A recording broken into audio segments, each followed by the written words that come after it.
Aujourd'hui, nous allons nous intéresser à l'observation des larves de grosses altises. Si vous souhaitez réaliser des kits Berlez, eh bien vous couperez 5 pieds consécutifs de colza et vous pourrez répéter l'opération plusieurs fois à l'intérieur de la parcelle de façon à avoir une vingtaine de pieds et vous les coupez au niveau du collet comme vous auriez fait pour faire une pesée de matière verte. Et vous prélevez les plantes et vous allez les emmener au bureau pour les mettre à sécher. Rebonjour, donc nous allons maintenant vous expliquer comment réaliser un kit Berlez. Tout d'abord, il va falloir vous installer dans une pièce chauffée de façon à ce que le feuillage des colzas puisse sécher convenablement et que ça dure pas trop longtemps.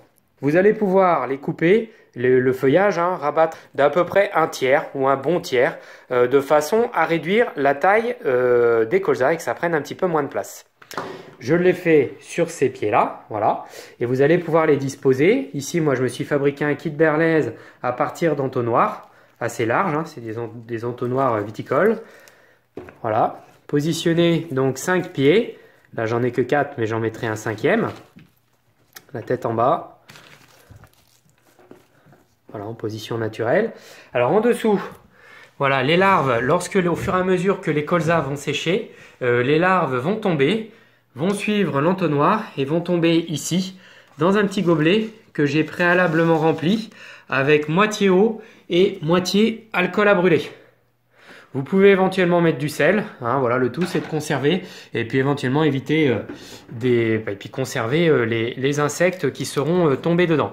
Alors vous pouvez fabriquer un kit Berlez de façon autonome chez vous. Vous n'êtes pas obligé de trouver des entonnoirs comme cela et puis de fabriquer un porte-entonnoir. Vous pouvez très bien utiliser un seau large et puis y positionner un petit grillage et puis de la même façon remplir le fond de votre seau avec de l'eau, un peu d'eau et puis soit un peu de sel, soit un peu d'alcool à brûler.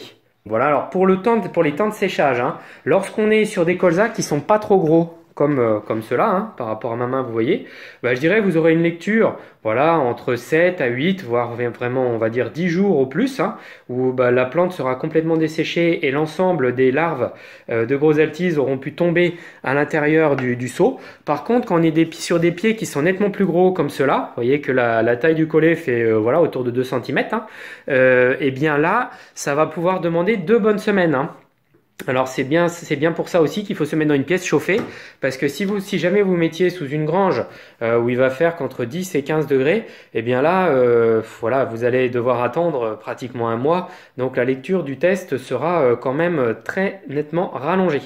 Voilà, puis écoutez, on se retrouve pour une prochaine vidéo d'ici quelques jours lorsque les premières larves de grosses altises seront tombées dessous, dans les petits gobelets, et donc ce sera une vidéo sur la reconnaissance des larves puisqu'il ne faudra pas se tromper entre des larves de grosses altises qui ont bien la petite tête noire et puis éventuellement des asticots de toutes sortes qui peuvent également tomber dessous et qui ne seraient pas des larves de grosses altises. Voilà, je vous remercie, à bientôt.